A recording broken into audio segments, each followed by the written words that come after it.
Pour vérifier des lames, pour savoir si elles coupent ou pas, il y a des gens qui vont se servir de leur ongle et qui vont faire ça comme ça, c'est une technique. Moi, personnellement, ou qui vont y aller ici comme ça sur le dessus pour vérifier s'il y a du morphile.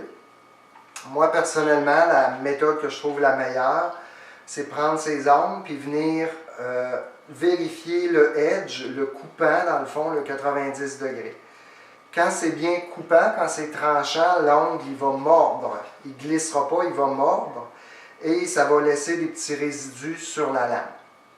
Le défaut de ça, c'est que quand tu le fais souvent, tu viens vraiment avec les ongles minces, mais on change d'ongle, tout simplement, on change de doigt.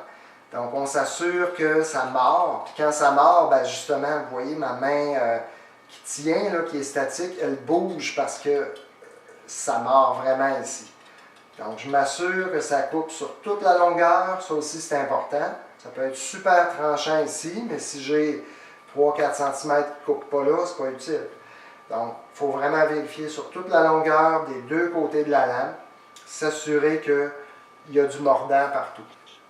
Quand c'est le cas, mettons là, que je suis en compétition et que ça ne me tente pas, je n'ai pas le temps d'aiguiser, je veux quand même m'assurer d'avoir des patins de qualité.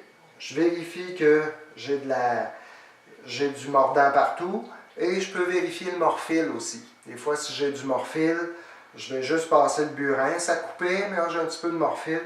Je passe le burin, puis des fois, entre deux courses, on est serré un peu, donc on peut y aller comme ça.